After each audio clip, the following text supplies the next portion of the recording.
하겠습니다.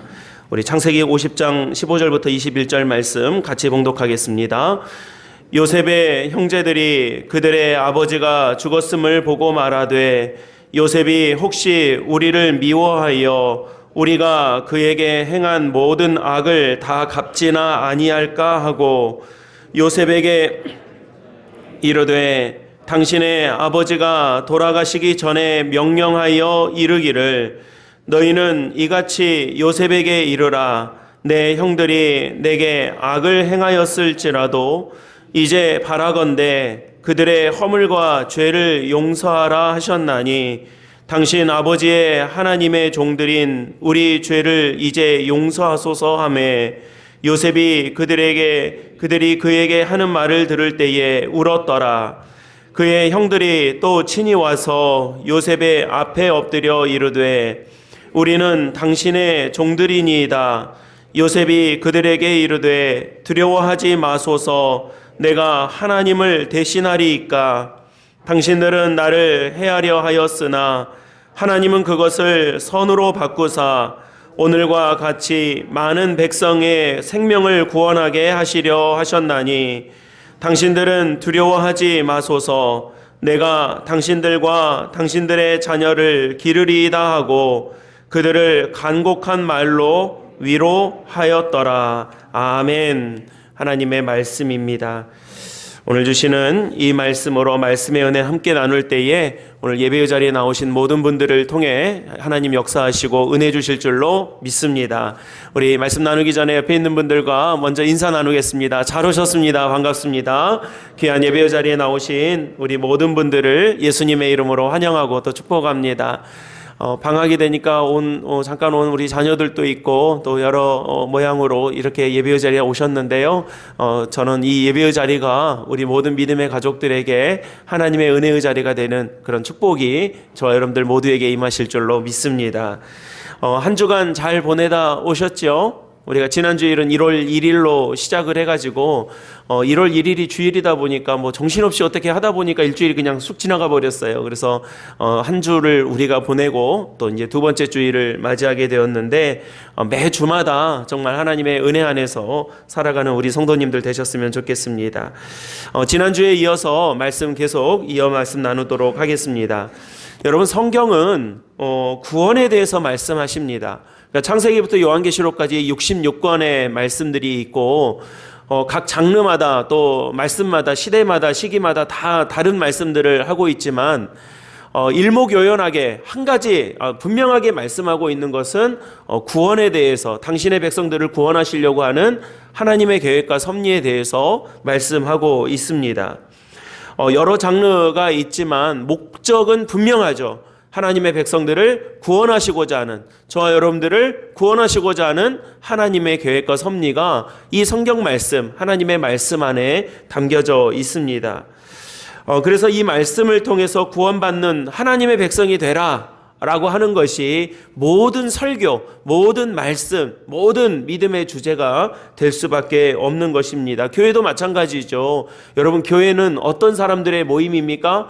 여러분, 어떤 특정한 성향을 가진 사람들의 모임이 아닙니다. 어떤 계층의 사람들이 모이는 사람들이 아닙니다.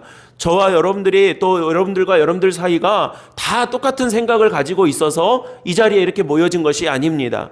여러분, 제가 이단들의 특징이 있다고 그랬죠. 이단들의 특징이 두 가지가 있어요. 여러분, 집 팔아서 차 팔아서 다 가지고 와라 그러면 이단이에요. 여러분, 옷 똑같이 다 입어라, 똑같은 생각해라 그러면 이단이에요.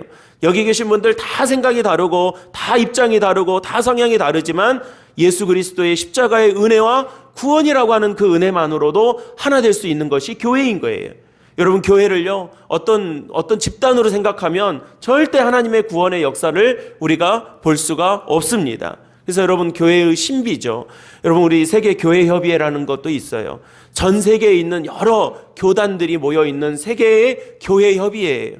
여러분, 여기에 수많은 교단들이 들어와 있는데 여러분, 나라도 얼마나 다릅니까? 얼마나 이 정치적 성향도 다릅니까? 얼마나 이해관계가 다르고 얼마나 여러 가지 이 상황들이 다릅니까? 그런데 여러분, 어떻게 교회 협의회가 전 세계적으로 만들어질 수 있냐면 한 가지 고백만 확인하면 되는 거예요.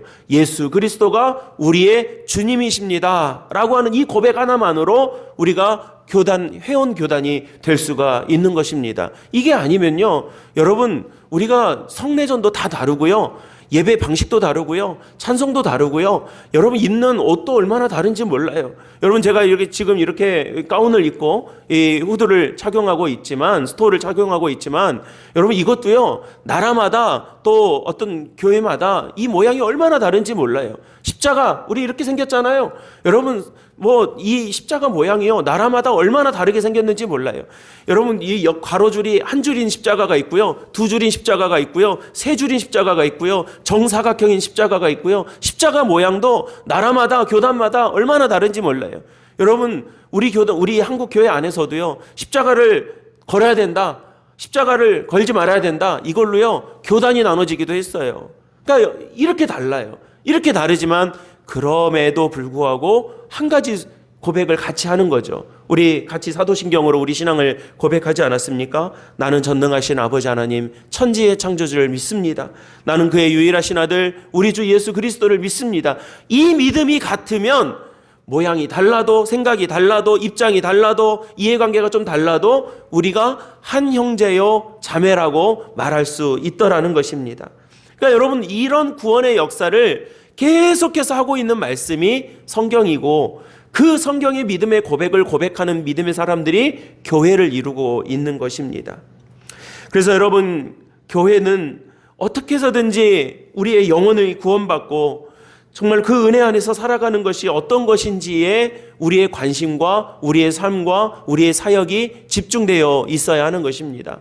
하나님께서 우리를 구원하셨고, 하나님께서 예수 그리스도를 통해서 저와 여러분들을 구원하셨고, 그 구원받은 백성의 삶이 어떤 것인지를 배우고 그렇게 함께 살아가는 것, 그리고 많은 영혼들을, 우리 마을에 있는, 우리 나라에 있는, 여러분 특히 지난주에도 우리 지난 수요일에 제가 말씀드렸는데, 우리나라의 이 복음의 어떤 그 정도를 보면 우리나라를 쫙 세로로 나눠가지고 이 서쪽으로는 이 교회가 좀 더 성장했던 역사를 가지고 있어요. 그러니까 저 위쪽으로는 평양부터 시작해서 우리나라의 이 초대 교회의 역사에 아주 그 예루살렘과 같은, 동양의 예루살렘이라고 불렸던 곳이 평양이에요, 평양. 그래서 우리나라의 이 대부흥운동이 일어났던 것도 평양이에요. 그러니까 지금 이제 남과 북이 분단돼서 지금 이런 현실을 맞이하고 있지만, 겨우 이제 평양의 봉수교회 하나 명맥상 있는 지금 처지가 됐지만, 이 기원을 거슬러 가면 평양부터 시작해서 이 서울로 해서 충청도 전라도 지역이 좀 더 이렇게 복음이 잘 많이 증거됐던 이 역사를 가지고 있어요. 반대로 왼쪽, 이 동쪽으로 보면 강원도, 경상도 이쪽 지역이 가장 이 복음이 좀 더 덜 증거되는 그런 역사를 가지고 있죠. 근데 이보다 더 어려운 것이 어디였습니까? 제주도예요, 제주도. 제주도는요, 여러분 복음화율이 일본하고 비슷해요, 일본. 거의 일본 수준이에요. 여러분, 우리가 일본으로 선교 간다, 일본이 우상의 나라다, 일본에 교회가 없다 이러지만요, 우리 제주도가 그 정도예요.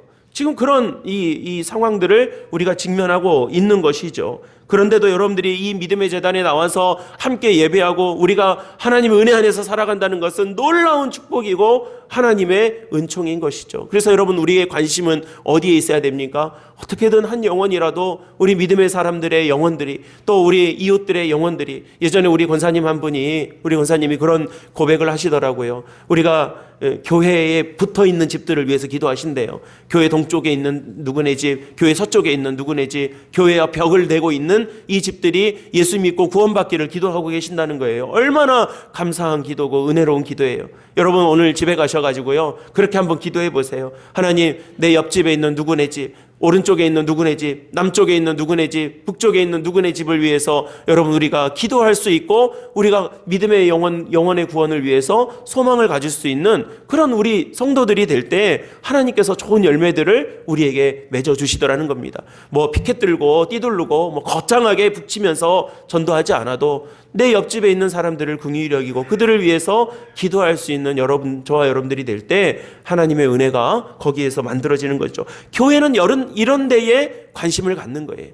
어떻게 하면 영원히 구원받을 수 있을까? 어떻게 하면 내가 이 영원히 하나님 앞에 구원받은 백성으로 살 수 있을까? 그래서 여러분 성경을 볼 때에도요, 성경의 모든 역사, 이 역사들을 보면서 바로 그러한 것들을 관심 있게 봐야 되는 것이죠. 제가 올해 새해를 시작하면서 이 한 해를 시작하는 이 말씀을 통해 이 송해 주제를 가지고 본문을 가지고 지금 말씀 나누고 있지 않습니까? 참 우리에게 필요한 말씀, 이 주제를 우리가 잘 잡았다, 이런 생각이 들어요.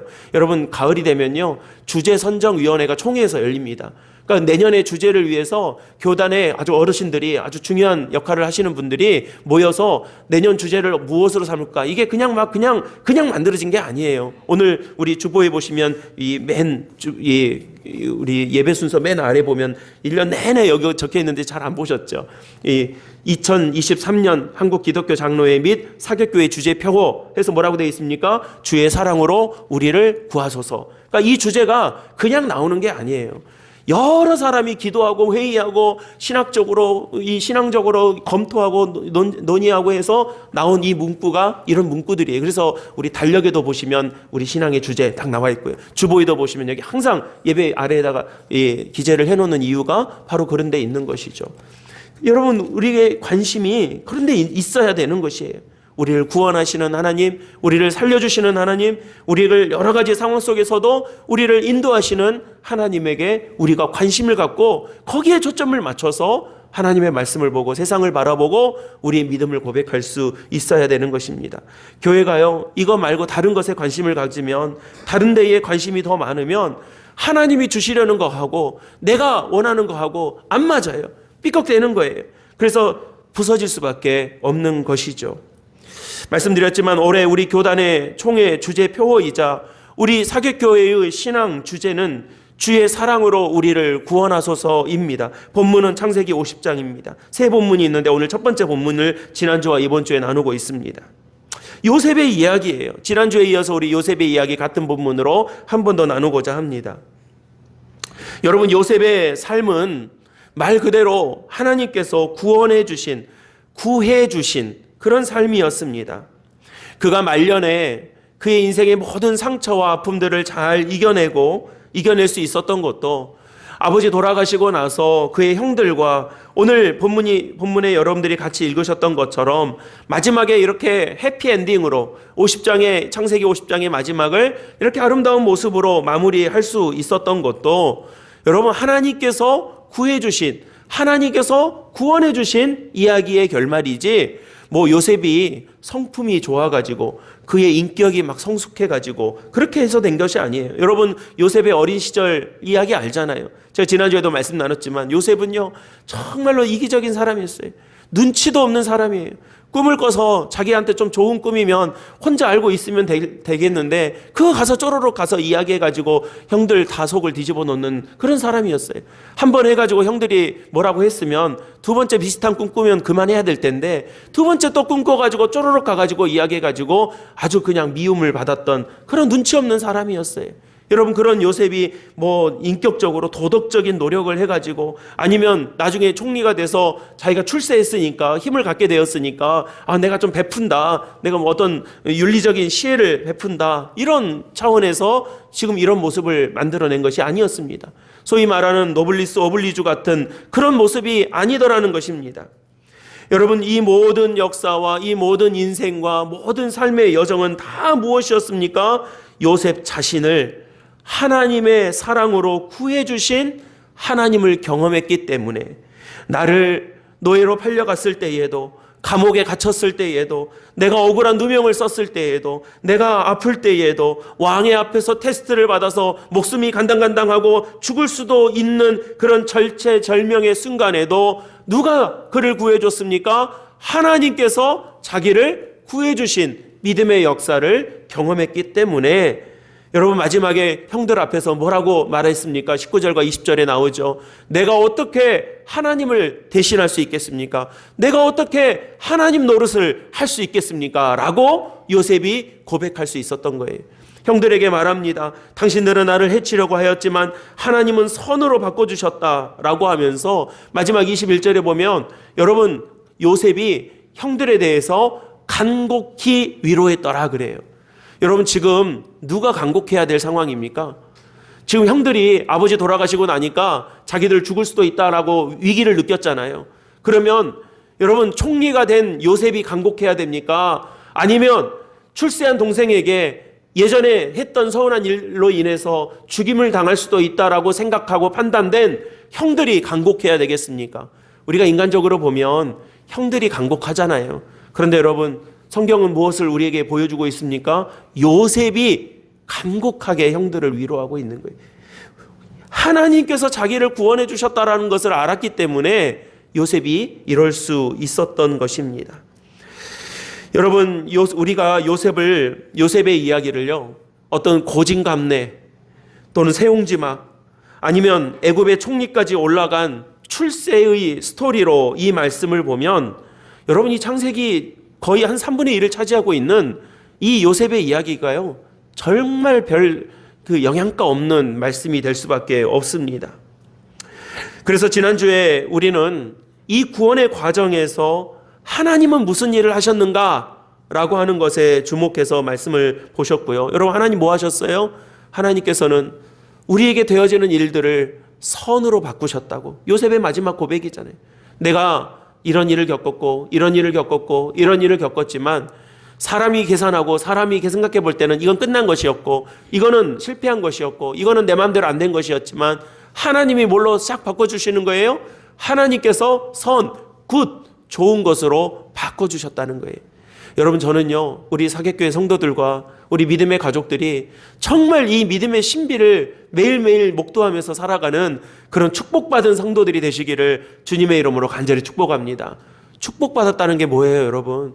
여러분, 뭐 잘되고 성공하고 돈 많이 벌고 이게 축복이 아니에요. 하나님께서 선으로 바꿔주시는 것들을 그때그때마다 보는 거예요. 내가 원하는 것은 이거였지만 하나님은 그것을 선으로 바꿔주시는 거예요. 내가 원치 않았던 일을 내가 직면하지만 하나님께서 선으로 바꿔주시는 거예요. 그것들을 직면하고 살아가고 그것들을 목도하며 살아가는 사람은요, 내가 매일 기쁘게 순례의 길 행한다라고 찬송 부를 수 있는 거예요. 순례의 길이 무슨 좋은 길이라고, 순례의 길이 무슨 꽃길이라고 매일 기쁘게 찬송하면서 걸어가겠습니까? 하나님께서 그것을 선으로 바꾸시는 믿음의 역사를 알기 때문에 우리가 기뻐할 수 있는 것이겠죠. 하나님 그런 일 하셨어요. 하나님이 손 놓고 구경하고 계신 것이 아니라 지금도 살아 역사하셔서 우리 사랑하는 당신의 백성들을 어디로요? 구원의 길로 이끌어 주시고 인도해 주고 계신다라는 것입니다. 그래서 여러분, 오늘은요, 그 말씀에 이어서 요셉은 무엇을 하였는가라고 하는 것을 보려고 합니다. 하나님은 무엇을 하셨는가? 선으로 바꾸셨어요. 그렇다면 요셉은 무엇을 하고 있었는가라고 하는 것을 보자는 것입니다. 물론 여러분, 전제가 있습니다. 믿음은요, 전적인 하나님의 은혜예요. 여러분, 오늘 나 오늘 믿어야지 하고 믿어지는 게 아니에요. 여러분들 어떻게 믿으셨어요? 여러분, 어떤 목사님이 논리적으로 잘 설명해 주시니까 하나님이 믿을만 하구나 하고 믿으셨어요? 우리 그렇지 않아요, 여러분. 성경을 한 90번 읽다가 91번째 읽으니까 이제서야 깨달아져 가지고 하나님 믿을 만하다, 충분히 과학적이다 라고 해서 여러분 믿으셨습니까? 아니면 창조과학회처럼 하나님의 역사와 섭리를 과학적으로 하나하나 설명해주고 증명해주고 세포의 원자 요소를 창조의 원리와 이렇게 대비해서 설명해주고 공룡의 시대를 과학적으로 설명해주고 이게 다 맞아 떨어지고 확인이 되니까 믿을 수 있구나 하고 믿으셨습니까? 아니에요. 여러분, 믿음은요, 전적인 은혜예요. 저도 목회를 하면서 우리 성도님들을 이렇게 보면요, 우리 자녀들도 있고 우리 성도들도 있고 그렇지만 한 영혼에게 하나님을 믿는 믿음이 들어간다는 것은 놀라운 일이에요. 신비로운 일이에요. 우리가 그냥 말로 설명해가지고 제가 오늘 설교 이 주어진 시간에 그냥 앞에서 펄펄 뛰고 여러분들한테 소리소리 지르고 막 이 말씀도 하고 저 말씀하고 여기서 끌어다가 설명해드리고 저기서 끌어다가 여러분들한테 말씀드린다고 해가지고 우리 마음속에 믿음이 그냥 확 들어가는 게 아니에요, 여러분. 여러분, 저는 작은 도구이지만 이 예배는 작은 시간이지만 하나님의 은혜가 임하면요, 우리 돌아다니는 하율일부터 시작해서 모든 우리 성도들에게 하나님께서 주시는 믿음이 들어가는 거예요. 신비로운 일이에요. 여러분, 믿음은 전적으로 하나님의 은혜, 내 공로가 아니에요. 여러분, 내 힘으로 된 것이 아니라 오로지 하나님의 은총이고 나를 대신해서 죽으신 예수 그리스도의 십자가의 공로가 믿음이에요. 성령께서 우리를 도우시는 것도 믿음을 갖도록 도와주시는 거예요. 그러면 우리는 여러분 앉아서 떡이나 얻어먹고 있으면 되는 것입니까? 감나무 밑에서 입 벌리고 감 떨어지기를 기다리고 있어야 되는 것입니까? 그렇지 않다라는 거예요. 내 공로로 된 것이 아니라고 해서, 하나님께서 은혜로 주신 것이라고 해서 여러분 우리는 손 놓고 발 놓고 그냥 누워가지고 언제든 뭐 때가 되면 믿음이 생기겠지 하고 있어야 되는 것입니까? 여러분, 물론 내 공로로 구원받는 것이 아니지만, 여러분 잘 들어보세요. 내 공로로 구원받는 게 아니지만 구원받은 하나님의 백성들에게는 구원받은 백성답게 살게 되는 삶이 있는 거예요. 하나님께서 저와 여러분들에게 말씀을 통해서 저와 여러분들이 구원받은 백성입니다 라고 하는 것들을 알려주셨다라면 이 구원의 은혜를 충분히 누릴 수 있도록 그 구원받는 백성에 합당한 삶을 살아가야 할 믿음의 과제가 우리에게 또 있는 거예요. 그러니까 여러분, 내 행위로 구원받는 건 아니지만 믿음이 행위와 무관하게 가지 않는다라는 거예요. 여러분, 말씀으로 은혜 많이 받으면, 하나님의 말씀으로 내가 깨달음이 있으면 어디로 연결됩니까? 어디로 연결돼요, 여러분? 내 삶에 대한 적용으로 연결되는 거예요. 여러분, 오늘 이 시간 예배 드리는 가운데 설교 잘 들으시고 그냥 머릿속으로 오늘 좋은 말씀 들었다. 말씀 그렇지. 창세기 50장 그런 내용이지. 요셉은 그렇지. 알았다. I know. 하고 그러고 가시는 겁니까? 아니에요. 오늘 들은 말씀이 깨달음이 있다라면, 오늘 들은 말씀에 도전이 있다라면 그것이 어디로 연결되는 거예요? 내 손과 내 발로 연결되는 거예요. 이게 은혜예요. 그러니까 여러분, 우리에게 주신 믿음의 구원의 모습이 있는 것이죠. 신약성경 야고보서를 보면요, 행위를 강조합니다. 그래서 행함이 없는 믿음은 죽은 믿음이다라고까지 말씀하고 있는 게 야고보서예요. 그래서 여러분, 하나님의 은혜를 강조했던 마틴 루터 종교개혁자는 야고보서를 지푸라기 복음이라고 했어요. 있으나 마나한 복음인서라고 이 야고보서를 폄훼했습니다. 그러나 여러분, 지금에 와서 이 복음이 우리에게 큰 은혜를 주는 이유가 무엇입니까? 여러분, 이 시대에 교회와 성도들에게 야고보서의 말씀, 나중에 이제 야고보서 말씀 나눌 거예요. 야고보서의 말씀이 우리에게 굉장히 큰 도전을 주는 이유가 무엇입니까? 그리스도인들에게 하나님의 은혜를 은혜되게 만들어주는 믿음의 통로가 바로 우리의 삶에 있기 때문에 그렇다라는 것입니다. 그래서 여러분, 저는 오늘 긴 말씀 아니에요. 여러분, 오늘 요셉의 이야기의 결론은 간단해요. 그러나 이 말씀을, 요셉의 이야기 후반부에 있는 창세기 후반부 결론 같은 이 요셉의 이야기를 통해서 하나님께서 우리를 구원하신다라고 하는 이 사실, 저와 여러분들을 구원하고 계신다라고 하는 이 사실 속에서 요셉이 무엇을 했는가라고 하는 것들을 간단하게 짚어보면, 여러분, 오늘 말씀의 도전이 우리에게 어떻게 주어집니까? 우리는 무엇을 해야 되는가? 구원받은 우리는 어떤 믿음의 방향성을 가지고 우리의 삶의 실천의 방향을 가지고 살아야 되겠는가라고 하는 것들을 분명하게 보여주는 말씀이 오늘 또 주시는 이 창세기 50장의 말씀이더라는 것입니다. 저는 그래서 간단하게나마 나누지만 이 깊은 신앙의 고백이 저와 여러분들의 고백, 우리 사객교회의 고백, 우리 이 시대 한국교회 성도들의 고백이 될 수 있게 되시기를 주님의 이름으로 간절히 축원합니다. 첫 번째로요, 이 요셉은 포기하지 않았습니다. 여러분, 저 한번 따라해 보시죠. 포기하지 않았다. 이게 저와 여러분들의 고백이 될 수 있고 삶의 모습이 되기를 간절히 축원합니다. 요셉은요, 형들에게 버림받았을 때 끝났습니다. 자식이, 그것도 어린 막내 자식이 형들에게 버림받아서 죽을 뻔했다가 겨우 목숨은 건졌지만 노예로 팔려가 버렸습니다. 아버지로부터 멀어져 버렸습니다. 자기의 뒤가 되어 주었던, 자기의 배경이 되어 주었던 아버지를 잃어버렸습니다. 형들도 잃어버렸습니다. 가족도 잃어버렸습니다. 다 잃어버렸습니다. 답 나오지 않았습니까? 그의 인생은 끝난 것입니다.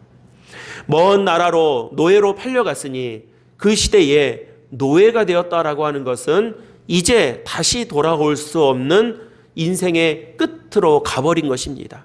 회복할 여지가 없습니다. 끝난 것입니다. 그런데도 자신의 삶에 대해서 요셉은 포기하지 않았습니다. 여러분, 포기는 누가 제일 먼저 하는 줄 아세요? 어떤 상황을 보고 포기는 누가 제일 먼저 하냐면 자기가 제일 먼저 해요. 남들이 포기하는 거 아니에요, 여러분. 남들이 뭐 이렇다 저렇다 이렇게 됐네 저렇게 됐네. 여러분 말 무서워하시죠? 말 무서워하지 마세요. 제일 무서운 것은 나예요. 내가 포기하면 다 포기한 거고요. 남들이 다 포기했다고 해서 내가 포기 안 하면 포기 안 하는 거예요. 여러분 다른 사람들이 다 포기해도 자기가 포기하고 있지 않으면 하나님은 다시 살려주시는 거예요. 그런데 옆에서 다들 된다 해도 자기가 안 된다 하고 안 된다 하면 끝나버리더라는 것입니다. 정말 은혜로운 성도들의 모습이 어떤 모습인지 아십니까? 변함없이 주님 앞에 나오는 모습이에요. 왜 어려움이 없겠습니까? 왜 절망이 없겠습니까? 왜 도전이 없겠습니까? 그런데도 조용히 입 다물고 다시 자기 자리로 나오는 거예요. 자기 기도의 자리로 나오는 거예요. 자기 믿음의 자리로 나오는 거예요. 여러분 그러면요 저는 숱하게 봐왔어요. 다시 살리시는 하나님을 보게 되실 줄로 믿으시길 바랍니다. 조금 해보고 뿌리 안 내려간다고 돌짝밭에 떨어져서 뿌리 안 내려간다고 에이 아닌가 보다 하고 내버려 두지 마세요. 조금 자라보고 뭐가 좀 가려져서 햇빛 안 들어온다고 이거 아닌가 보다 하고 그만두지 마세요. 기도요 10번 해보고 안 되나 보다 하고 그만두지 마십시오. 믿음 생활 하다가 시험이 왜 없습니까? 여러분 목회를 하다가도 시험이 있는데 왜 믿음 생활하면서 시험이 없겠습니까? 저는 일주일 내내 365일 교회만 붙들고 사는 사람인데도 교회에서 어려움이 있는데 세상에서 여러분들 생업을 살아가시죠. 주일날 교회 와서 교회 봉사하시죠. 왔다 갔다 하시면서 여러 가지 일로 수고하는데 여러분들에게 왜 시험이 없겠습니까? 근데 한두 번 해보고 말아요. 서너 번 해보고 마는 거예요. 조금 아쉬우면 나와서 기도 좀 해봤다가 조금 풀리면 내버려 둔다거나 아니면 몇 번 해보다가 안 되면 그만둬 버리는 거예요. 포기하는 거예요. 포기하지 마십시오.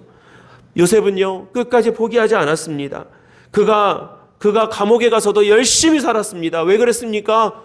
여러분 그가 포기하지 않았기 때문에 자신의 삶을 두고 나를 인도하시는 하나님을 끝까지 포기하지 않고 그가 그의 삶을 지켰기 때문에 그에게 기회가 오고 그에게 은총이 오고 그에게 살아갈 힘이 주어진 것입니다. 하나님께 맡기고 끝까지 주님 앞에 나오는 모습을 요셉이 우리에게 보여주고 우리가 또 우리에게 받는 하나님의 은혜의 도전으로 우리에게 말씀을 주신 것입니다.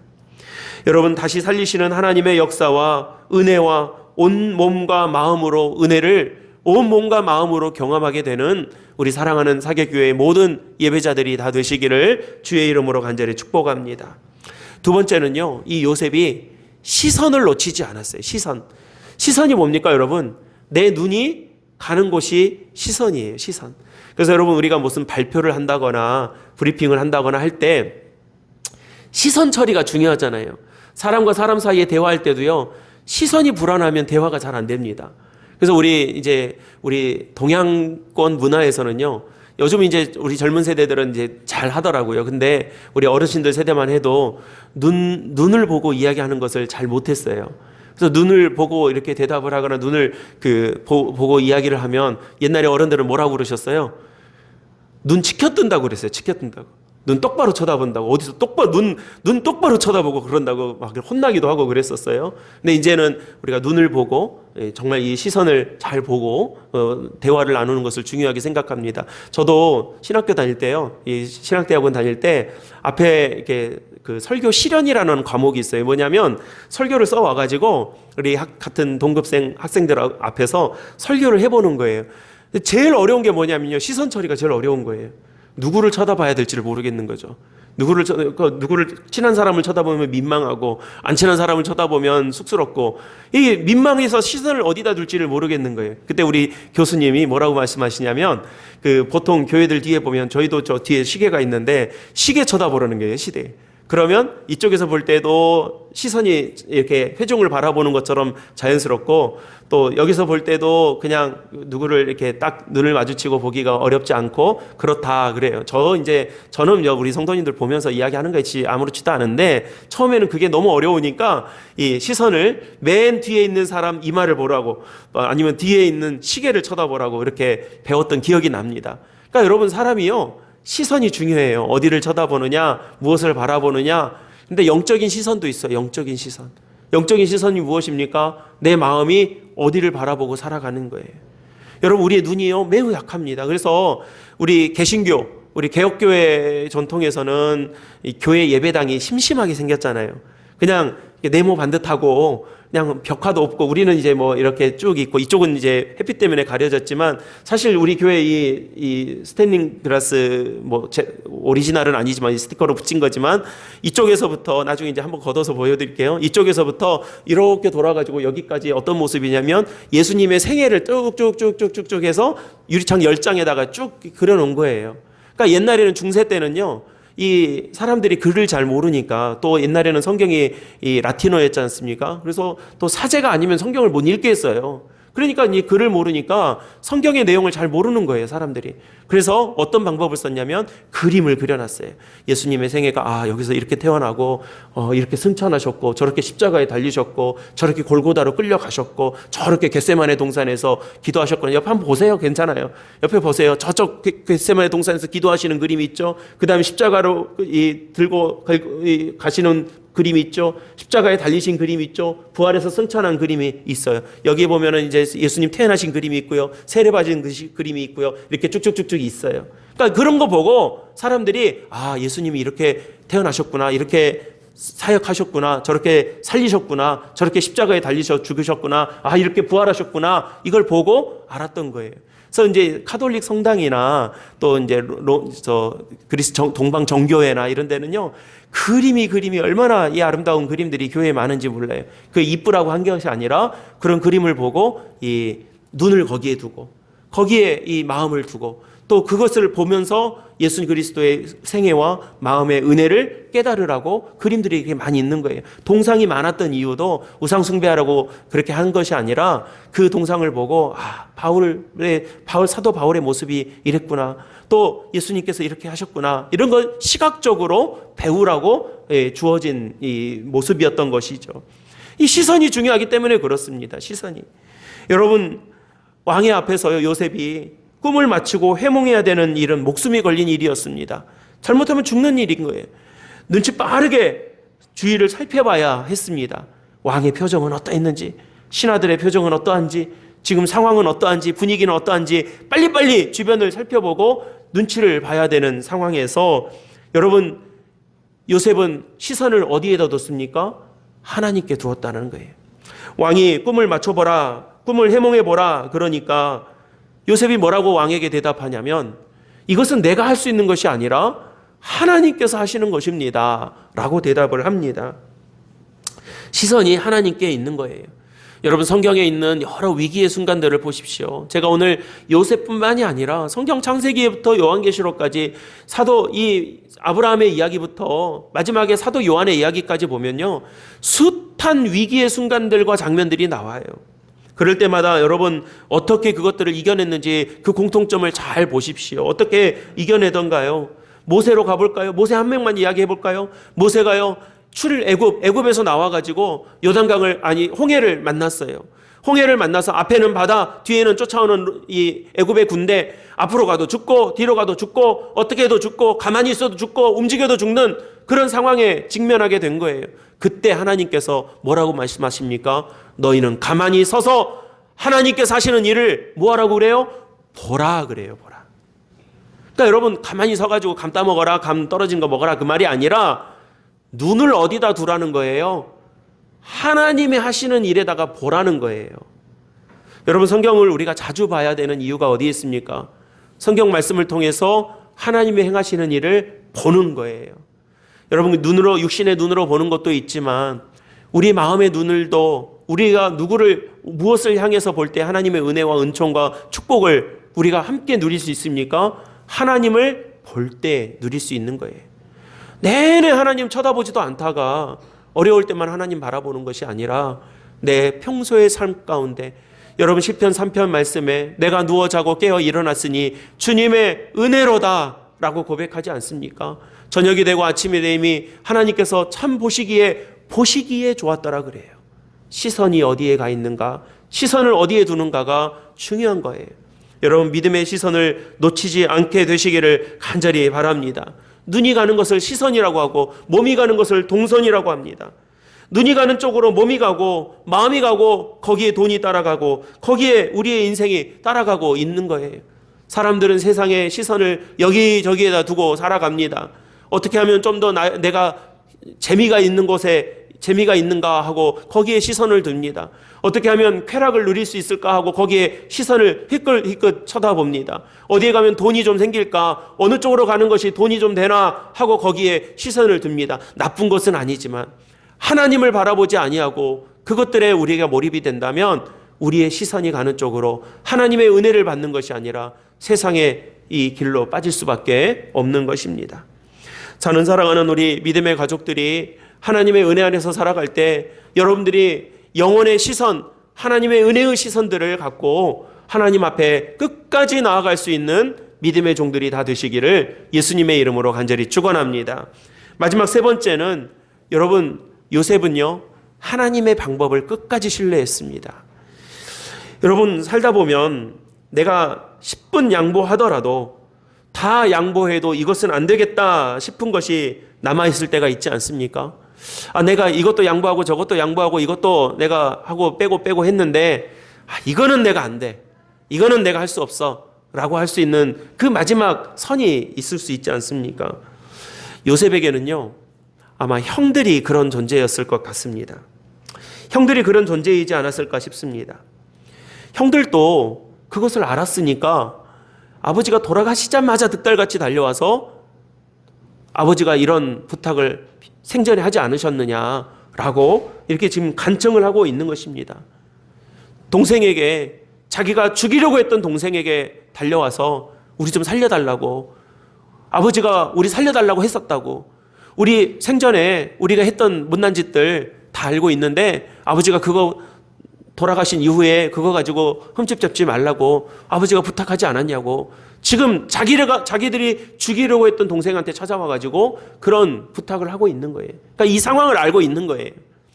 여러분, 그렇다면 저는 요셉의 마음을 한번 곰곰이 생각해 봤습니다. 요셉이 어떤 마음이었을까? 아니, 아버지 살아계실 때는, 또 형제들 다시 제외했을 때는 그럴 수 있어요. 근데 아버지 돌아가시고 나서, 아버지라고 하는 이 방패가 없어지고 나서 요셉의 마음속에 그런 섭섭한 마음들, 그래, 그래도 그렇지, 어떻게 형들이 나한테 그럴 수 있나 라고 할 수 있지 않겠습니까? 아마 사람들도 충분히 이해해 줄 수 있었을 것입니다. 아버지 돌아가셨다고 형들을 다 감옥에 쳐놔라, 아니면 죽여라, 이렇게까지는 하지 않더라도, 형님들, 이제 내가 형님들하고 그만 이제 같이 지낼 날은 여기까지인 것 같습니다. 우리가 좋은 일 언제 있었다고 희희낙낙거리면서 같이 살겠습니까? 아버지 계실 때야 그렇다 치지만 아버지도 돌아가셨고 우리 이제 그만 봅시다. 이제 우리 이쯤 하면 이제 다 한 것 같습니다 하고 이 정도 하고 좀 떨어져서 산다거나 이 정도 할 수도 있었을 것 같아요. 그런데 여러분, 요셉의 태도는 그렇지 않았어요. 오늘 같이 읽으셨던 본문 21절 말씀의 끝에 보면, 내가 당신들과 당신들의 자녀를 내가 기르겠습니다. 내가 당신들을 끝까지 책임지겠습니다 하는 말로, 간곡한 말로 위로하였더라 그래요. 누가 부탁을 하고 있는 쪽입니까? 지금 자기 살려달라고 형들이 부탁하고 있는 쪽이 아니라 거꾸로 됐어요. 지금 살릴 수도 있고 죽일 수도 있는 요셉이 간곡한 말로 사정하고 있는 거예요. 왜요? 여러분, 요셉이 아쉬울 게 뭐가 있습니까? 요셉이 잘못한 게 뭐가 있습니까? 그런 게 없었음에도 불구하고 오히려 어떤 판단을 내려도 사람들이 이해할 수 있는 그런 사람의 마음이었지만, 요셉은 하나님을 신뢰했습니다. 하나님의 방법을 신뢰했습니다. 하나님께서 이렇게 인도하시고, 하나님께서 나를 팔리게 하시고, 하나님께서 나를 노예로 만드셨고, 그래서 보디발의 집에서 억울한 누명도 썼고, 왕 앞에 불려가고, 떡 굽는 관원과 술 빚는 관원 앞에서 내가 열심히 했지만 그 공로를 인정받지 못하고, 이런 모든 과정을 통해서 무엇을 본 거예요? 하나님께서 다 구원하시는구나 라고 하는 것을 본 거예요. 하나님의 방법을 신뢰했어요. 여러분, 믿음은 하나님이 있다 없다 이것을 믿는 것이 아니라고 했습니다. 믿음은 하나님의 방법을 신뢰하는 거예요. 여러분, 그 방법은 우리가 다 알지 못해요. 우리가 다 헤아리지 못합니다. 하나님께서 어떻게 하실지 우리가 주님의 뜻입니다, 하나님의 뜻입니다 라고 말은 쉽게 하지만 여러분, 하나님의 뜻을 우리가 다 헤아릴 수가 없어요. 알 수가 없어요. 아무리 우리가 믿음이 좋고 우리가 믿음 안에서 산다고 해도 하나님의 뜻이 이겁니다 라고 우리가 딱 단정 지을 수 없는 거예요. 그러나 모든 되어졌던 일을 통해서 하나님의 방법은 우리가 알아요. 하나님께서 지금까지 인도하시고 구원하셨다라면 이러한 방법으로 나를 구원하시는 하나님이신 것을 우리가 알기 때문에 이후에도 하나님께서 나를 구원하신다라고 하는, 하나님께서 나를 인도하신다라고 하는, 하나님께서 합력하여 선을 이루신다라고 하는 믿음의 방법을 신뢰할 수가 있는 것입니다. 요셉은 그것을 알았어요. 여러분, 저는 오늘 요셉의 이 모습이 요셉의 모습으로 끝나지 아니하고 포기하지 않고 시선을 놓치지 않고 하나님의 방법을 끝까지 신뢰하는 믿음의 모습으로 구원받는 주의 거룩한 백성들이 다 되시기를 주님의 이름으로 간절히 축원합니다. 우리가 주의 사랑으로 우리를 구원하소서 세이브미 우리가 아무리 100번 1000번 외친다 할지라도 물론 하나님께서 우리를 외면하지 않으시겠지만 여러분, 우리가 바로 이러한 요셉의 말씀을 통해, 요셉의 이야기를 통해 주시는 말씀의 도전을 받고 정말 포기하지 아니하고 시선을 하나님께로 집중하고 하나님의 방법을 신뢰하며 살아갈 때에 우리를 구원하시는 하나님의 은혜를 30배, 60배, 100배로 우리가 결실을 맺고 은혜를 받을 수 있는 믿음의 사람들이 될 수 있더라는 것입니다. 사랑하는 우리 사귑교회 모든 예배자 여러분, 오늘 이 예배 자리에 나오신 모든 믿음의 가족 여러분, 저 여러분들이 연약할지라도 오늘 이 예배 마치고 여러분들의 삶의 자리로 이렇게 가시면 또 어떤 일들과 어떤 시험과 어떤 유혹이 우리를 괴롭힐지 모르겠어요. 그러나 그때마다 포기하지 마시고 시선을 하나님께로 향하시고 하나님의 방법을 끝까지 신뢰해서 합력하여 선을 이루시는 하나님의 은혜 안에서 항상 기뻐하고 쉬지 말고 기도하며 범사에 감사할 수 있는 우리 믿음의 가족들이 다 되시기를 주님의 이름으로 간절히 축복합니다. 기도하겠습니다. 은혜로우신 아버지 하나님, 오늘도 우리에게 귀한 날을 허락하시고 하나님의 거룩한 백성들로 살게 하시니 참 감사합니다. 어려운 이 시대에도 주일 예배 자리에 나와서 하나님 앞에 예배하게 하시며 주님의 신실한 종으로 살아가기를 소망하고 머리 숙여 기도하게 하신 것도 감사드립니다. 우리에게 꼭 필요한 말씀들 주님 우리에게 꼭 주시고 그 말씀의 은혜와 토양 아래에서 포기하지 아니하고 시선을 주님께 향하고 끝까지 주님의 방법을 신뢰하며 믿음 안에서 승리하는 우리 사귑교회 모든 예배자들이 되게 하여 주시옵소서. 우리 구주 예수 그리스도의 이름으로 간절히 기도드리옵나이다. 아멘.